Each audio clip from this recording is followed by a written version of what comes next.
Hello friends, welcome back to my YouTube channel. I am Ashok Gaikwad here. Friends, today we are going to enjoy a remaining part of a play from my English course book standard 9th. In second part, we learned how Potter, mortar maker, money lender and his daughter tried to defend themselves. Now, let's learn how King Chopot punishes and gives justice.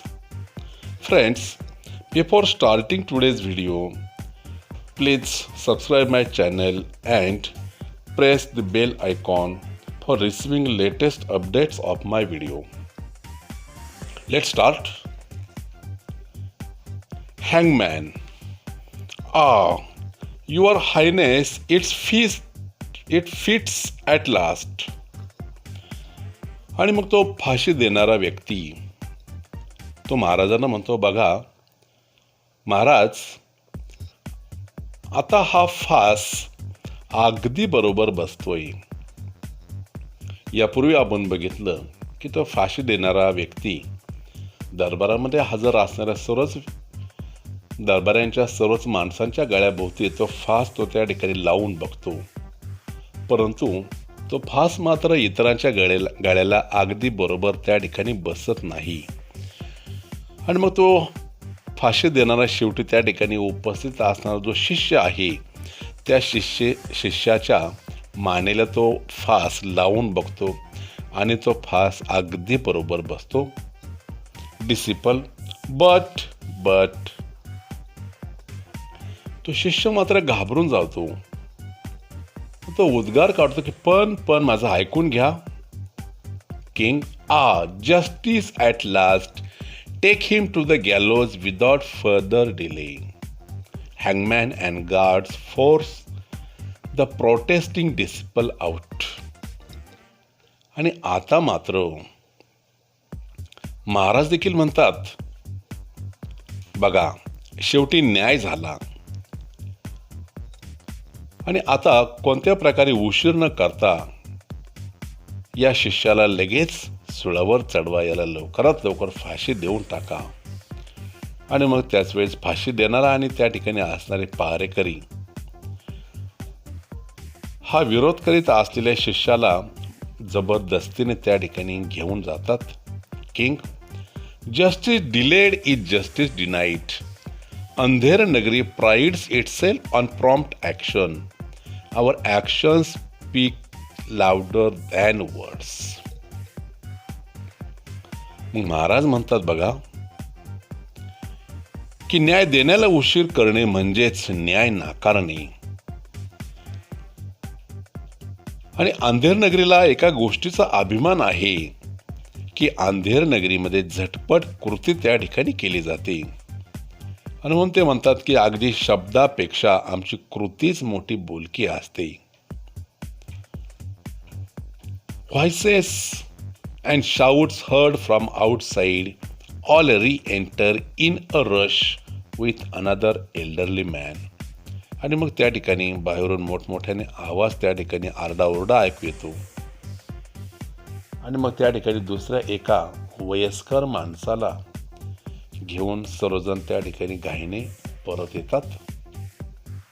King, what, why have you all return with this stranger alive, and who is this man? Stranger means अनोळखी व्यक्ती. महाराज म्हणतात, हे काय, तुम्ही या दुसऱ्या एका अनोळखी व्यक्तीला, जिवंत माणसाला घेऊन तुम्ही सगळे परत का आलात? कोण आहे हा व्यक्ती?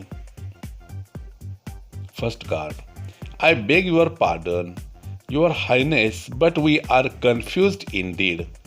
The old man rushed towards us as we were about to hang the young stranger and begged and pleaded that he should be hanged instead. मग पहिला पारेकरी त्या महाराजांना सांगतोय, बघा की महाराज क्षमा असावी, पण आम्ही खरोखर अगदी गोंधळून गेलेलो आहोत. आम्ही त्या अनोळखी तरुणाला स्वळावर त्या ठिकाणी चढवू लागलो तेवढ्यात हा म्हातारा व्यक्ती आमच्याकडे अगदी धावत आला आणि आमची विनवणी करू लागला. आणि तो सांगू लागला की या तरुणाऐवजी मलाच फाशी द्या. असा हा म्हातारा मनुष्य आमची अगदी गयावया करू लागला. प्लेडेड मीन्स विनंती करणे, गयावया करणे. Second guard. At first, we thought the old man had lost his mental balance. What sane man would wish to suffer such a drastic death willingly? Drastic means भयंकर. मग दुसरा पारेकरी त्या ठिकाणी सांगतोय की अगोदर आम्हाला वाटले की ह्या म्हाताऱ्याचे काहीतरी मानसिक संतुलन त्या ठिकाणी बिघडलेले दिसते. कारण कोणताही साधा मनुष्य, शहाणा माणूस अशा तऱ्हेचं भयंकर मरण सोसायची इच्छा स्वकुशीने कोणीही करणार नाही. म्हणजेच थोडक्यात या व्यक्तीचा मेंटल बॅलन्स, याची मानसिक संतुलन त्याचं थोडंसं ढळलेलं दिसतंय Maharaj. First guard. But this young man says that he is a wise and learned sage from the forest yonder and he himself was this man's disciple. पहिला पारेकरी मात्र त्या ठिकाणी सांगतोय की हा तरुण व्यक्ती सांगतो की त्या पलीकडच्या अरण्यातील मोठे सुज्ञ आणि विद्वान साधू हे आहेत आणि तो स्वतः या म्हाताऱ्या साधूंचा एक शिष्य आहे अशी माहिती तो त्या ठिकाणी देतो. सेज मीन्स साधू. O noble king, you are most generous. Be kind and allow me to be हँग्ड in place of my disciple, I beg of you. आता साधू म्हणतोय, बघा आदरणीय महाराज, तुम्ही अत्यंत दयाळू आहात. माझ्यावरती कृपा करा आणि माझ्या शिष्याऐवजी मला फासावर जाण्याची परवानगी द्या. मी तुमच्याकडे भीक मागतो. King. What a strange appeal and why does such a wise and holy man wish to obstruct the course of justice, may I ask. राजा मात्र म्हणतो, बघा ही कशी विचित्र अशी विनंती आहे. आणि मी तुम्हाला विचारतो की या शहाण्या साधू पुरुषाला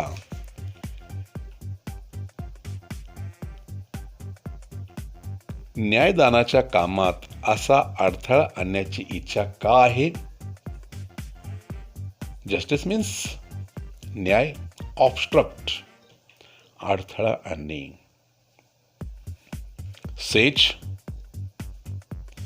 Showing reluctance to let out his secret. Your Majesty, the truth is, no, I cannot see it. मग तो साधू पुढे म्हणतोय, बघा महाराज, खरं तर असं आहे. नाही महाराज, मी तुम्हाला सांगू शकत नाही. King. I demand an explanation or I shall not have you hanged in place of your disciple.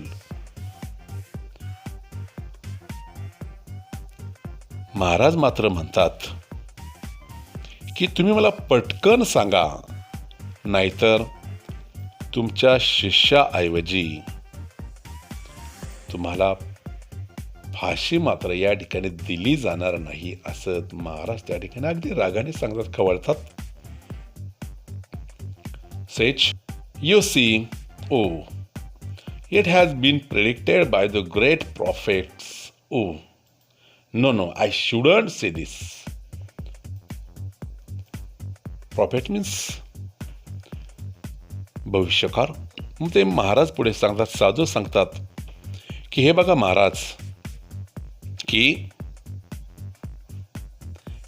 मोठ्या एका भविष्यकाराने सांगितले आहे की, पण नको महाराज, मी तुम्हाला हे सांगू शकत नाही. किंग. अनॉइड. राजा मात्र आता चिडून गेलाय, खूप चिडला. Speak out at once or your disciple will be हँग्ड. राजा मात्र चिडून सांगतो की तू एकदाच पटकन सांगून टाका, नाहीतर तुझ्या शिष्याला आता लगेच मी फाशीवर देऊन टाकीन. Says. The great prophets have foretold that the one who will be hanged on this day in this kingdom shall become the next king and conquer many more nations. I want to become the next great king, Your Majesty, and reign over a great country. I will go down in history as a famous royal monarch. The future generations will read about me and my greatness for millenniums to come. I shall never earn that fame if I remain a recluse, a sage. So, do grant me this favor, O king, let me die at the gallows today. ते साधू पुढे माहिती सांगतात, पुढे बोलतात बघा, की त्या एका भविष्यकाराने असं भविष्य वर्तवलेलं आहे की महाराज, आजच्या दिवशी या राज्यामध्ये जो कोणी फाशी दिला जाईल, ज्याला कुणाला फासावरती लटकावलं जाईल, तो यानंतरचा राजा होईल आणि नंतर तो बरेच राज्य जिंकेल. आणि महाराज, मला यापुढचा मोठा राजा व्हायची इच्छा आहे आणि मला अनेक देशांवरती राज्य करायचे आहे. एक महान बादशाह म्हणून मला इतिहासामध्ये मला प्रसिद्ध व्हायचंय आणि एक प्रसिद्ध राजा म्हणून माझं नाव त्या ठिकाणी नोंदवलं जाईल आणि मग पुढच्या अनेक पिढ्या माझ्याविषयी आणि माझ्या थोरपणाविषयी अनेक वर्षानुवर्ष त्या ठिकाणी माझ्याबद्दल वाचन करत राहतील. आणि मी जर असा एकांतामध्ये साधू बनून राहिलो तर अशी ही प्रसिद्धी मला कधीच मिळणार नाही. तेव्हा महाराज, माझ्यावरती मेहरबानी करा आणि मला लवकरात लवकर सुळावर चढवा. अशा प्रकारचं हे भाकीत ते साधू महाराज राजाला सांगतात. King, the next king and this kingdom will expand, glory for millenniums to come. Why no one but I should be entitled to this privilege? Guards, take me to the gallows and hang me at once without any delay. Hurry up, don't waste time. What a wonderful fate in my next life. A king once again. Goodbye world, see you again. आणि साधू महाराजांचं असे भाकीत ऐकून राजा विचार करतोय आणि म्हणतो, बघा, या पुढील राजा आणि माझे हे राज्य, या राज्याचा खूप मोठा विस्तार होणार आणि पुढील लाखो वर्ष मला या ठिकाणी कीर्ती मिळेल. मग या ठिकाणी दुसरा तिसरा कोणीही नाही, हा हक्क मलाच मिळायला हवा. ग्लोरी मीन्स कीर्ती, प्रिव्हिलेज हक्क, आणि लाखो वर्ष पुढे राजा होण्याचा मान, हा हक्क माझाच आहे. म्हणून ते महाराज त्या पारेकरांना विनंती करतात, पारेकरांना आदेश देतात, पारेकरांनो, लगेच मला सोळाकडे घेऊन चला आणि कोणत्या प्रकारे वेळ न वाया घालवता मला फासावर लटकवा. चला, अगदी घाई करा, कारण पुढील जन्मात खरोखर माझं खूप आश्चर्यकारक असं नशीब आहे.